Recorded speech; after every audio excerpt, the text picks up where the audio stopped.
On March 8th, I received the text message from my orthodontic office that my new Invisalign trays had arrived and they were ready to pick up.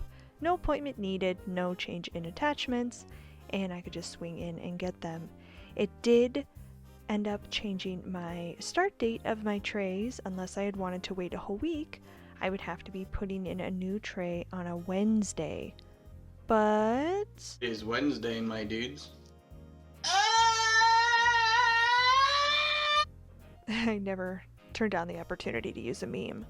Although Wednesdays are not a good day for me to change my trays. I keep forgetting. My work week starts on a Monday.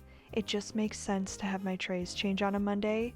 If you find that you have a different kind of start date in your week and that's when you want to time your trays for, just figure it out. Figure out what day sets you up for success and do that. If it's not a Monday, if it's a Wednesday, if it's a Saturday, whatever kind of your Monday for the week is, choose that day and change your trays that day.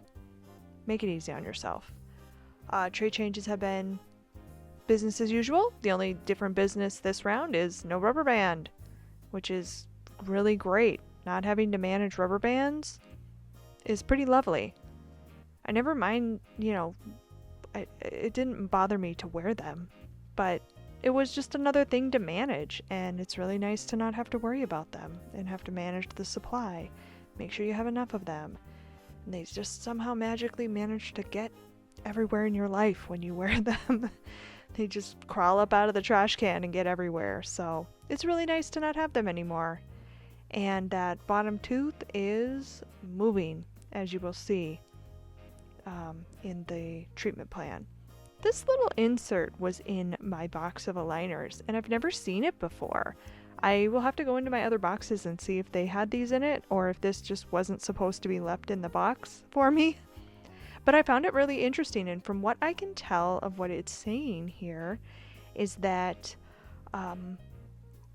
the active aligner stages mean the stages where teeth are moving, and on the upper teeth it's the 1st through the 22nd aligner, and the lower it's the 1st through the 18th stages of the aligners.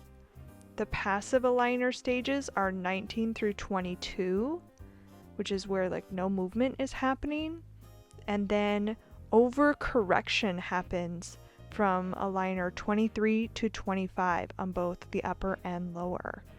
From what I can kind of put together from my experience as a patient and my limited knowledge, I don't think I've ever made it to the overcorrection stage of any of my treatments. So it's really interesting to see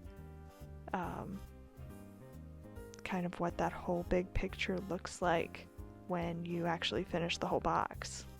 And here's the 3D models from my treatment plan. Here's the start and the whole time lapse of the entire 25 tray treatment.